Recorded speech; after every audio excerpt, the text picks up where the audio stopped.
Creating your own custom AI filmmaking app has never been easier. In this video, I'm going to show you how I created from scratch this little web app that allows you to go from text prompt to image with a couple different views that I think are really quite nice, all from scratch using Claude Code and the Fall API. So let's go ahead and make a folder on our desktop, and I'm going to call it Cine AI Studio. That is the name of the web app that we're going to create. I'm then going to hop into my terminal, and today I'm using Ghosty, which is a third-party terminal that all the cool kids told me to use, so that's what we're doing. So if you're new to terminal or rusty like I am, we're gonna go really slow here. What you can do is type ls, and you're gonna see all of the folders in text form that are available to you right now.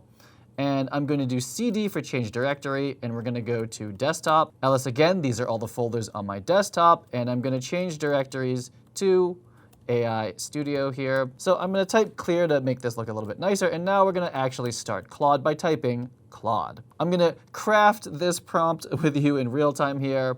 We're going to say, make a web app that uses the fall.ai API to let the user generate an image from text. Starting really simple here. And we're gonna say use Nano Banana Pro. Left column is the user input. Right column is the generated gallery of images. So really basic. Put the text prompt in on the left, show all the images we've generated on the right. Let's let this go here. So if you're new to Claude Code, like I am, honestly, what you're gonna get are a bunch of prompts back to you. It's going to ask you for these permissions to do different operations. And if you don't come from programming, it won't make any sense to you. And generally what you can do, however, is just say yes. So Claude has finished building our first version of our AI Studio web app. And what it's basically looking for now is the Fall API key, which is how you give it permission to use Fall to generate images, videos, 3D models, etc. On Finder, let's go to Cine AI Studio, and we're going to hit Command Shift period. That's going to show the hidden files. And we want to open up this example file. And what we want to do is go ahead and paste our Fall API key right here. This is, of course, very private. Don't share this with anyone. Save. And I wouldn't recommend pushing this to GitHub at this point.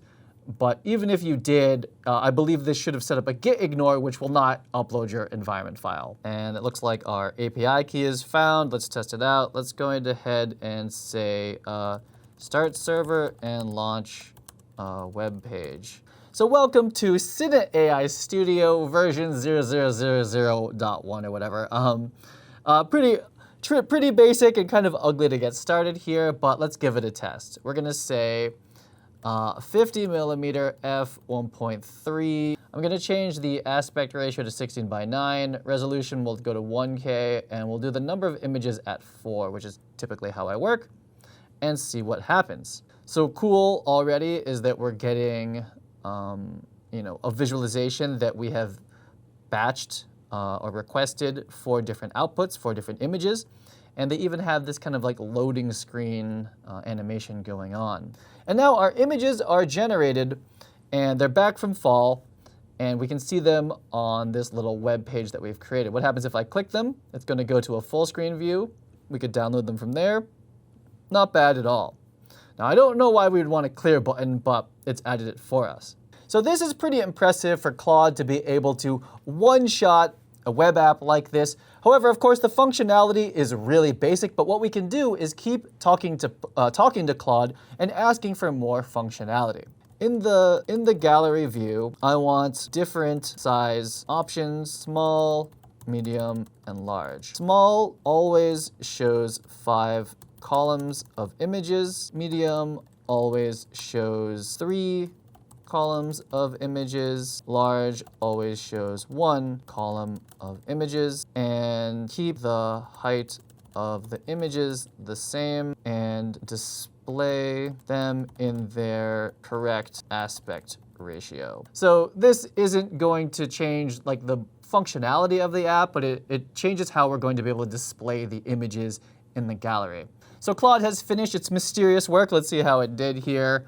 You'll see that we have a small, medium, large toggle option, very nice, but we have no images because that's what happens with our web app. We can fix that in the future, but let's start again. So I'm gonna do the same prompt. Let's change the aspect ratio to 16:9, drop the resolution so it doesn't cost as much. And we're just gonna generate a bunch of images and see if this view is actually working. Not quite right, but we have our gallery view, which is good. This would be the 5th one here. And it did keep it in bounds. However, it is screwed up our height. I probably shouldn't have said anything about the height here, large. So we wanna go back and make some adjustments, but however, still pretty good. This is how regular development works and vibe coding development works as well. We just go back and forth testing things, but the small, medium, and large views are working correctly. Disregard keeping the image heights the same. Make the image heights whatever size is needed to display the correct aspect ratio. We screwed up our first prompt. I tried to be fancy, but it was not needed at all. It probably would have done it correctly. So just like too much context, too much bad context. So bad prompt on my part. So I've refreshed the app and we're gonna do the same prompt here. Switch it to 1K. Let's go to 16:9. We'll do 4 images and then we'll do, if it's looking good, we'll continue to generate more and more images to really show what this looks like fleshed out. Great, so our images are back from fall and we'll see that in our medium view, the aspect ratio is correct. It even added some nice rounded corners and it put the text prompt in the bottom, which I would probably remove that. When we go to small, we're seeing 5, but there's only 4, and then large is kind of our full view. So I like this quite a bit. Let's go ahead and change this to a woman. And I'm gonna say, still 50 mil, and I'm gonna say wide shot. And let's generate 4 more images so we can actually see what this web layout's looking like as we add more. We're seeing that as we fill this out. I'm just gonna do one more. I'm gonna say extreme wide shot, same prompt, and let's change our aspect ratio to something vertical just to really throw it. Interesting, we'll see how this looks. But again, we're throwing a bunch of different aspect ratios into it and looking at our view. And this is something that you may or may not have an opinion about when you're working and reviewing your images, but it's something that I'm pretty particular about. And we'll see that for this view, this won't make a lot of sense because it's, it's gonna be humongous and you can't even see it. But this is the power of vibe coding when you're building your own AI studio, is that you can determine how you want to view the images. And to me, that's a big part of the workflow. We could then move on to making this, let's drag and drop this image as a reference, and let's give them different color codes, let's give them projects. All of those concepts that you're thinking that you wish that your favorite aggregator had, you can basically make that yourself. It's not gonna be super easy, but it's at least possible. That wraps it up for this first look at vibe coding your own AI studio using Claude Code, using the Fall API. And let me know in the comments below if you'd like to see me continue this series and add more functionality to it. Again, like I said before, we can definitely start adding in, let's reference one of these generations to make our next image.